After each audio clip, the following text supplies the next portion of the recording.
Other stuff we can talk about. But here's what's interesting. I don't know if the Republicans who are running for this office know any of these things.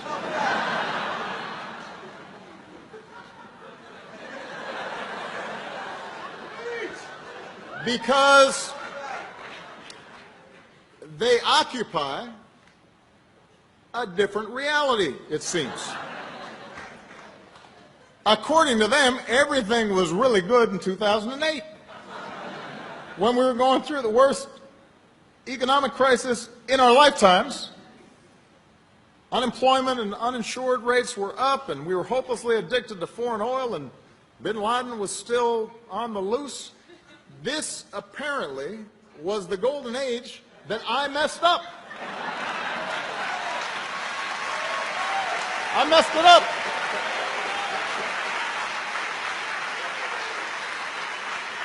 And Obamacare and immigrants and taxes and deficits all just messed everything up. And they're so glum. They're really so frustrated. And, you know, look, part of our DNA is we're always dissatisfied. That's part of what makes America great. We don't rest on our laurels, right? We always find something wrong. And there is a lot that has to be fixed. Everybody here has got a list of things that we have to tackle. But maybe what makes us a little different as Democrats is we try to base our analysis on facts and reason. So we don't look at the evidence and see that every time a Democratic president's been in office, the economy seems to be doing a little better than when the Republicans in office, and we don't automatically say, well, you just have to vote for a Democrat every time. On the other hand, we also don't say that if you cut taxes for the very top 1% and the economy doesn't do well, that doing more of that will grow the economy by 4 or 5 or 8%. We don't do that either because that's factually seems to be incorrect.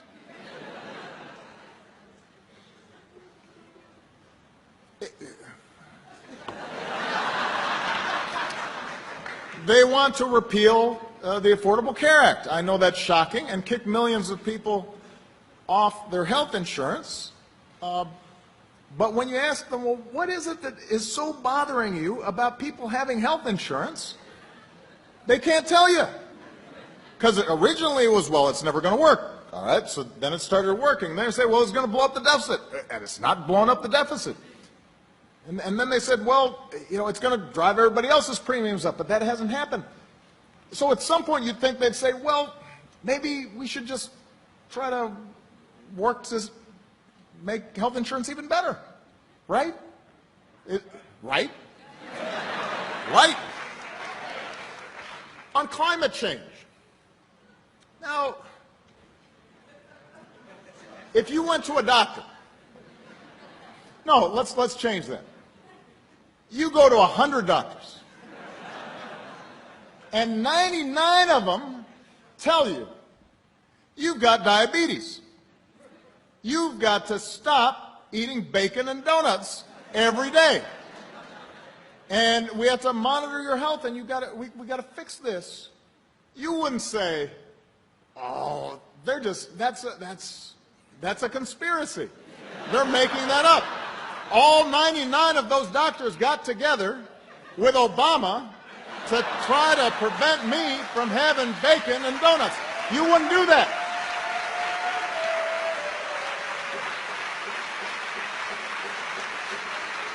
That's not what you do. There's not a single person who would do that.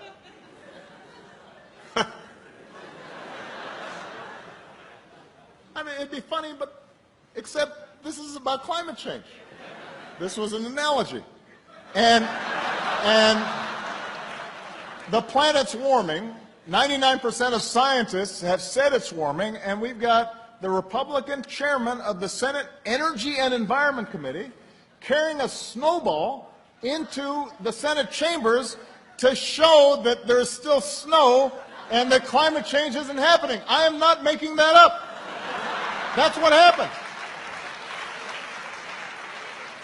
That's what happened. That's crazy.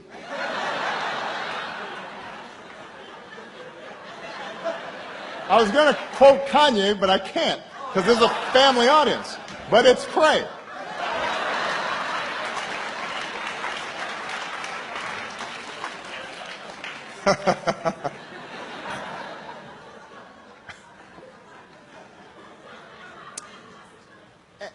And by the way, the same thing is true on foreign policy. I don't want to keep on going, but have you noticed that every one of these candidates say, Obama's weak. He's Putin's kicking sand in his face. When I talk to Putin, he's going to straighten out. Just looking at him, he's going to be. And then it turns out they can't handle a bunch of CNBC moderators at a debate.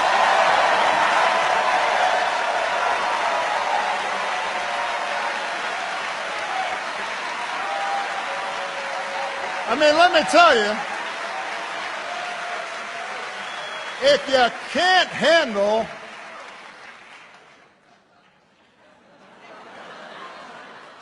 handle those guys,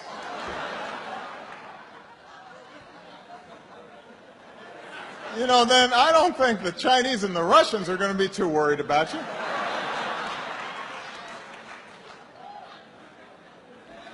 Anyway.